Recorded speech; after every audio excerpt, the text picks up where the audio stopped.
Right now, stop what you are doing.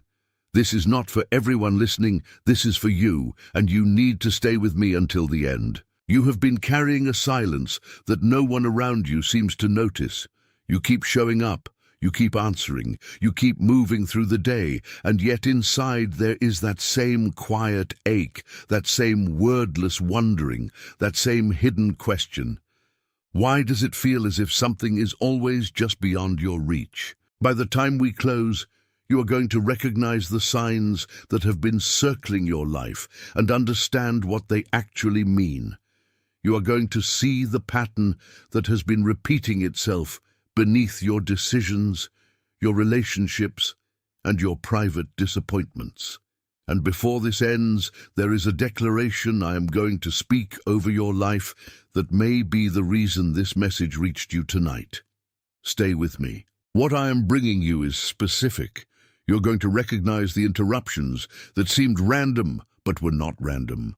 The moments when your heart sank for no clear reason.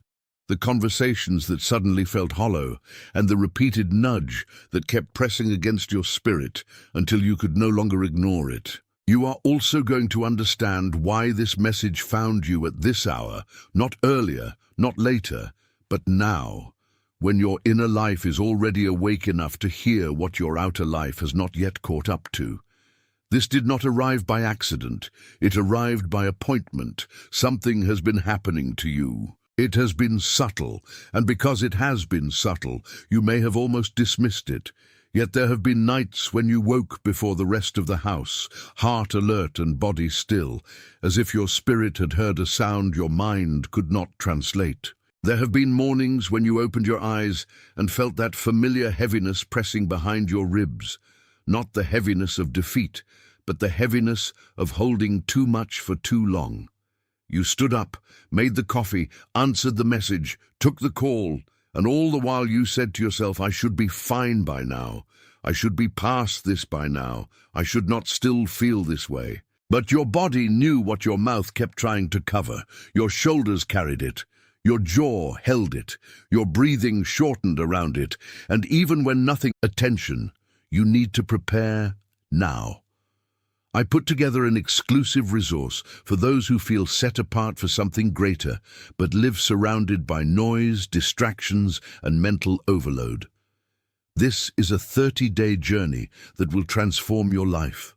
A guided path to armor your mind and prepare for what's coming with daily practices of focus, boundaries, and discipline. Stop negotiating with the noise. Learn to spot distractions before they control you. And strengthen your mind. Also available in an immersive audio version. Over 10 Zuru readers have already transformed their lives through the 30-day journey. Thousands of people have already started this transformation. People like you who are tired of living in the fog. Ordinary people who decided to stop accepting mental chaos. Take advantage of this limited time offer only this month. Access your link just below in the pinned comment. Something dramatic happened. Something in you stayed on alert, as though your life was waiting for a signal that had not yet come. Then there were the waves, the ones that arrived without warning. One moment you were steady, and the next you were standing in a room, washing dishes, driving home, folding clothes, and a sadness came over you that had no obvious reason attached to it. Not because something broke in the moment, but because something deeper was being touched. You may have looked around and told yourself, I do not know why I am like this. I should be grateful. I should be calmer. I should be over this already. Yet the feeling kept returning, not to punish you, but to reveal where your life has been carrying weight that never belonged to you. And then there were the conversations. You heard certain words, certain promises, certain explanations, and once they would have held you. But now they feel thin in your hands. You listen, you nod, you smile, and inside you quietly say, this does not reach me anymore, this does not feed me anymore, this does not name what is actually happening in me anymore. That is not emptiness. That is awakening. And there have been numbers, repetitions, little patterns that keep appearing at the edge of your attention. A license plate, a clock, a receipt, a text timestamp, a hallway notice. Again and again, something seems to turn toward you and say, "Do not miss this." You may have brushed it aside the first time, then the second, then the third, but the repetition itself has been trying to tell you that your life is being addressed. What looks like interruption is often instruction. What looks like delay is often disclosure. What looks like pressure is often proximity. You are not losing your mind. You are not becoming unstable. You are not failing because you cannot explain the shift yet. You are being met. The signs are not there to frighten you. They are there to confirm that something in your inner world is no longer willing to live by old language. They are not problems to solve first. They are confirmations to receive first. When your sleep changes, when your patience changes, when your appetite for shallow answers changes, when the room feels too small for what you now know, do not call that decay. Call it movement. Do not call it confusion. Call it arrival. Do not call it weakness. Call it recognition. Take a breath with me. Let that settle into the part of you that has been waiting longest to hear it. If even one of those signs has been landing in you, if your shoulders have dropped at any point in the last few minutes, type the number 888 in the comments. That is the frequency of overflow, the sound of more being released than was expected. Type 888, then come back to me. But there is something beneath these signs. Beneath the signs is one single pattern, and once you see it, the scattered pieces begin to make sense. The pattern is this. You have been trained to measure your worth by how much you can carry without being noticed. You learn to become useful before you learn to become rested. You learn to become strong before you learn to become honest. You learn to become the one who keeps things moving, keeps things neat, keeps things calm, keeps things acceptable, even when something inside you was asking for truth. So the pattern shows itself everywhere. It shows up when you apologize for needing too much and then stay silent when your need is ignored. It shows up when you do more than your share and then tell yourself you are being noble, even though your chest is tight and your spirit is tired. It shows up when you enter a room and immediately begin reading everyone else before you remember to read yourself. You have spent so long adapting that adaptability began to feel like identity. You have spent so long managing the atmosphere that peace began to feel like something you had to earn by control. You have spent so long being the steady one that even your exhaustion learned to stand quietly in the corner. This was never because you were broken. This was because you were skilled. This was never because you lacked value. This was because you learned early how to survive rooms that rewarded performance and punished honesty. That is why the same invisible pattern keeps touching your relationships, your work, your decisions, and your private prayers. It keeps asking you to overextend, to over-explain, to overgive, to undername what you feel. And every time you comply, a little more of your real self is left waiting in the hallway. The silent cost is not always dramatic. Sometimes it is the dull ache of always being available but rarely being met. Sometimes it is the strange loneliness of being admired for what you do while the deeper part of you remains untouched. Sometimes it is the slow erosion of joy, not through catastrophe but through constant self-abandonment. And still you keep going. You keep being kind. You keep being capable. You keep being the person others can lean on, even while your own inner ground feels less and less solid beneath your feet. But there is a layer beneath this one. It is like a house that has stood for years on a foundation laid by someone else long ago. The walls may have been painted. The windows may have been changed. The furniture may have been rearranged. But the deep structure still carries the original shape of the first building. That is what has happened inside you. There was a time when the first stones were placed, when the first room was defined, when the first boundary was drawn around what was allowed and what was not. And because you were young, because you were watching, because you were learning what kept love close and what kept love distant, you began to live inside that original shape. Maybe you were taught, without being told directly, that your feelings were too much unless they were convenient. Maybe you were taught that excellence was the safest way to stay seen.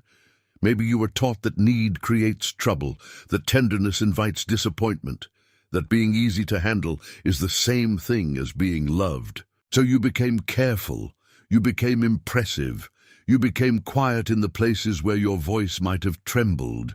You became articulate in the places where your heart wanted to cry out.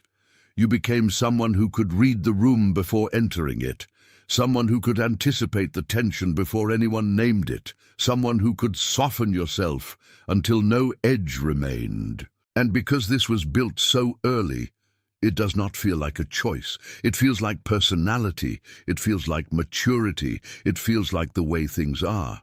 But listen closely. A house can be lived in so long that the people inside forget which walls were original and which were added later.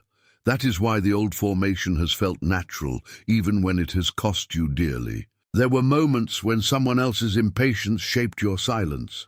There were moments when someone else's disappointment shaped your over-functioning. There were moments when someone else's distance shaped your hunger to prove you were worth staying near.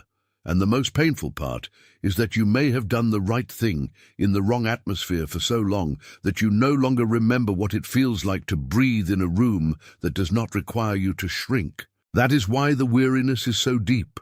That is why the relief has been so incomplete. That is why even your victories have sometimes arrived with a strange aftertaste, because the deeper structure was still asking you to build your life on a foundation that was never meant to hold the full weight of who you are. No blame sits here, only recognition. You did what you had to do with what you knew. You adapted, you protected, you learned, you endured, and what once kept you safe now keeps you small. The cost of staying inside that structure is not only emotional, it is spiritual. It is the constant splitting between what you show and what you know. It is the quiet fatigue of translating yourself all day long. It is the loss of spontaneity, the loss of ease, the loss of that unguarded place in you that once knew how to receive without bracing. You were not made to live in a permanent state of brace. You were not made to spend your life interpreting your own hunger as inconvenience. You were not made to carry every room you enter. The deeper layer is one of architecture, not accusation. And now, the house is stirring. You can almost feel it in the way certain old responses no longer fit the shape of your life. The floorboards creak differently. The air moves differently. The places that used to feel settled now feel ready for opening. Something inside you is not collapsing. It is waking up from a long sleep. The house has begun to remember the door. If that image just opened something in you, if you can feel that old house, that old structure, that old weight becoming visible now, type the words "I see it" in the comments. Let the recognition land where it has long been waiting. Type it, then come back to me. And now, the return begins. The return is not a list of 12 things you must perform before you are allowed to feel whole. It is not a new performance dressed as healing. It is not another structure you must strain to maintain. The return is a coming home, and coming home is different from proving. You do not need to earn the right to rest. You do not need to manufacture the right to receive. You do not need to become more impressive before you are allowed to become more honest. What you need is not more pressure. What you need is release. What you need is not a sharper strategy for surviving the old house.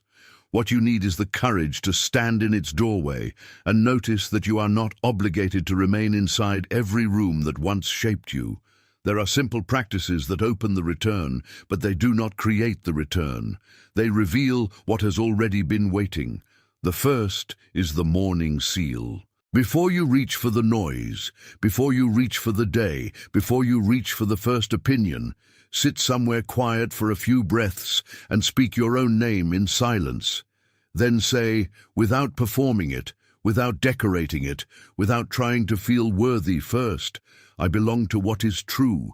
Let that be the first seal of the day, not a command, not a demand, a seal.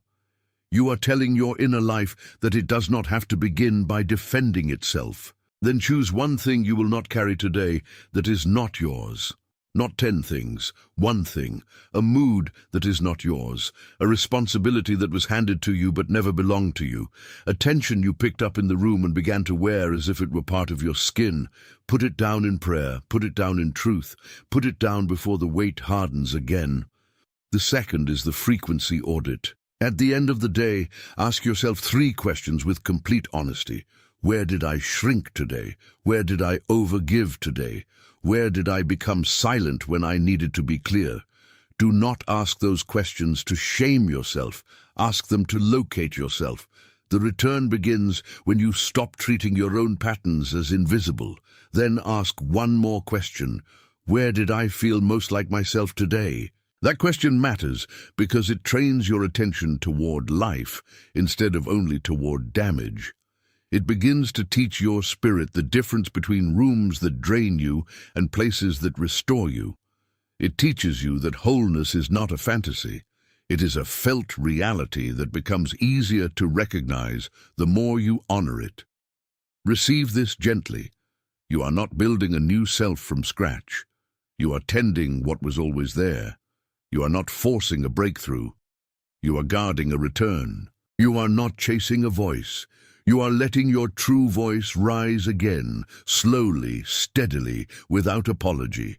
And as it rises, it will not sound foreign. It will sound like relief. There are days when the return feels dramatic, and there are days when it feels almost invisible, but both matter. The first time you say no without collapsing, the first time you ask for what you need without explaining it away, the first time you choose peace over proving, the first time you stop calling your exhaustion normal, those are not small things. Those are doors, and each door opens another part of the house. You may not feel fully ready, but readiness is not the gatekeeper here. Recognition is. Your spirit already knows the rooms that no longer serve the life that is coming forward in you. And that is why this is not about striving harder. It is about receiving more clearly.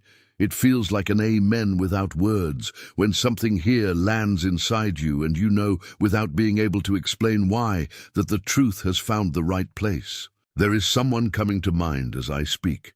Someone steady but tired. Someone quiet in a way that hides how much they carry. Someone whose strength has made them easy to overlook. Someone who keeps giving while no one notices what it costs them. That person may be a friend, a sibling, a parent, a partner, a co-worker, or simply a face your heart recognized before your mind did. The point is not to analyze it. The point is to notice that their name, their face, their posture, their hidden ache has moved into view for a reason. Send this to them as care. Send it as a delivery. Send it the same way this reached you, by appointment. Because what is recognized in one life often opens a door in another. And now the agreement has been forming across everything you have heard. You are no longer standing at the edge of a message about someone else. You are inside the recognition. You are inside the remembering. You are inside the turn. Before this closes, type the words "I am chosen" in the comments, not as a wish, not as a performance, as a confirmation. Let your fingers agree with what your spirit is already beginning to hold. Take one more breath with me. Let this settle into the deep place where your name is kept. You are being confirmed. You are being gathered. You are being restored. You are being called out of old rooms and into truthful ground. You are being released from the burden of becoming smaller in order to be accepted. You are being led toward the place where your voice does not have to fight to exist. You are being reminded that what was dimmed is not destroyed. You are being told that what was silenced can still return. You are not forgotten. You are not overlooked. You are not too late. Right now, all across the world, there are others receiving the same recognition in their own quiet way, in their own private room, in their own hidden hour. They are feeling the same stirring, the same softening, the same holy unease that says the old structure cannot remain untouched. You are part of something that does not announce itself loudly, and that is exactly why it is real. Walk gently, hold loosely, receive fully. The door is open, it is sealed. You are being confirmed, you are being gathered, you are being restored. You are being released from every room that taught you to disappear in order to remain loved. You are being called back to the place where your voice does not have to beg for space. You are being reminded that what was dimmed was never destroyed. You are being told that what was silenced still lives beneath the silence, waiting for the first honest breath that lets it rise again. You are not too much. You are not too late. You are not forgotten. You are not a mistake that took a long time to unfold. You are a life that has been held, even in the places where you did not feel held at all. You are a heart that learned to guard itself and now learns, slowly and safely, how to open without fear. You are a spirit that has endured rooms of pressure, rooms of noise, rooms of expectation, and still remained receptive to truth. You are a soul that still knows how to answer the call of peace when peace finally enters the door. You are a presence that does not need to shrink to be received. You are a name that can be spoken gently and still carry authority. You are the one who has walked through too many days pretending not to feel what you feel, and still here you are, still listening, still breathing, still standing inside the light that found you. You are the one who kept showing up when the inside of you was tired. You are the one who kept holding things together while your own center was asking for relief.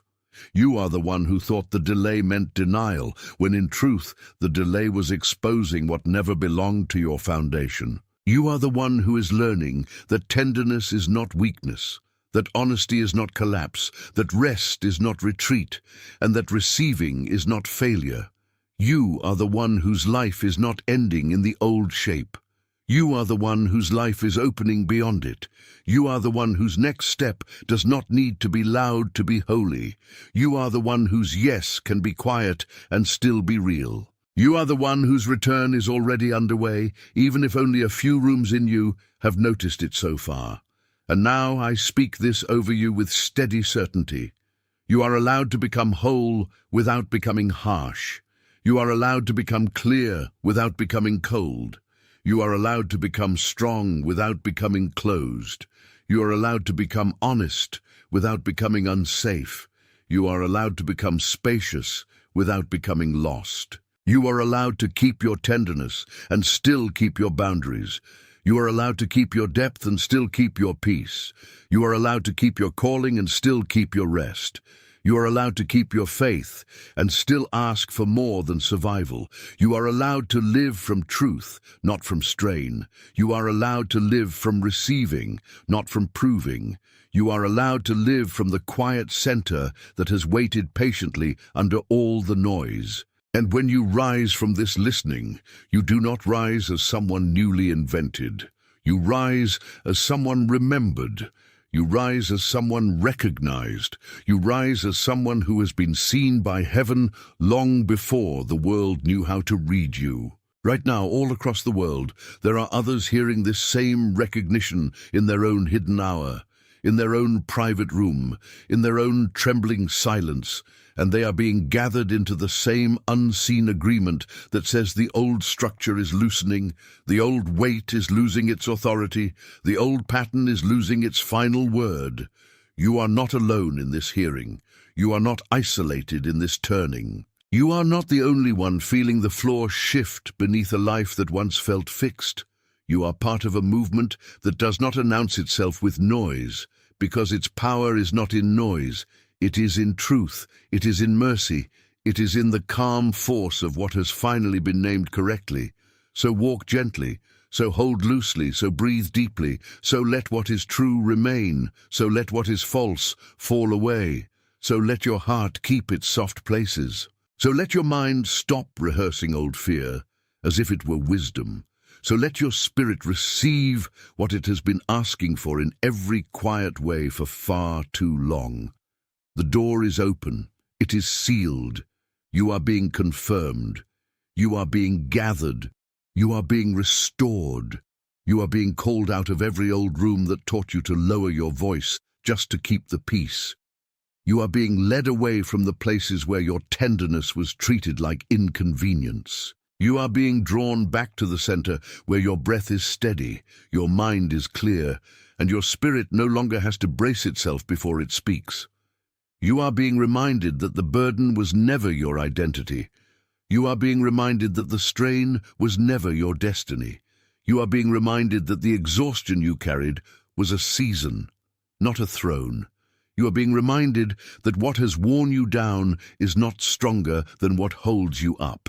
You are being reminded that the part of you which still hopes has not been naive, it has been faithful. You are being reminded that your silence was never emptiness, and your waiting was never waste. You are being reminded that the place where you felt most unseen has been the very place where your true life was preserved. You are being reminded that the gentleness you protected, even imperfectly, was never a weakness trying to hide. It was a strength refusing to harden. You are being reminded that the door you kept watching was not closed because you were unwanted, but because what is coming toward you required a different kind of receiving. You are being reminded that some arrivals do not come with noise. They come with recognition. They come with peace. They come with the strange, quiet certainty that something in your life has already turned, even before the world has caught up to it. And now, as I speak this over you, I want you to hear it slowly, because these words are not decoration. They are agreement. You do not have to abandon your softness to become stable. You do not have to abandon your depth to become clear. You do not have to abandon your sensitivity to become strong. You do not have to abandon your faith to become practical. You do not have to abandon your longing to become wise. You do not have to abandon your tears to become worthy of peace. You do not have to abandon your history to become open to your future. You do not have to abandon the part of you that still trembles when hope comes close. That trembling is not failure. That trembling is recognition. It is the body learning that safety has arrived in a language it had almost forgotten. It is the heart realizing that not every open door leads to harm. It is the spirit remembering that not every delay was rejection. It is the soul understanding that what felt like a pause was also preparation. So breathe. Breathe without performing it. Breathe without rushing to explain it. Breathe without asking whether you deserve the calm that is settling over you now. You deserve nothing less than truth. You deserve nothing less than mercy. You deserve nothing less than a life that does not require you to betray yourself in order to be kept. You deserve nothing less than a peace that does not depend on approval. You deserve nothing less than the kind of peace that lets your shoulders drop, and your mind rest, and your heart stop scanning the room for signs of danger. You deserve the kind of peace that does not make you smaller. You deserve the kind of peace that makes you honest. You deserve the kind of peace that lets your real name be spoken inside you again. And when that name rises, it does not rise in panic. It rises in certainty. It rises in quiet alignment. It rises like a lamp that has finally been uncovered after too long beneath the dust of survival. Let that lamp be seen. Let that lamp remain lit. Let that lamp guide the next step without forcing the whole road to appear at once, because the road never asks you to see everything. It only asks you to keep walking in what is now clear. Keep walking in what is now true. Keep walking in what no longer asks you to become someone else. Keep walking in the grace that has already met you before you knew how to name it. Keep walking in the mercy that has been shaping your life in ways you only now begin to notice. Keep walking in the presence that has not left you, even when you felt alone in the corridor between what was ending and what had not yet begun. There is no shame, I hope.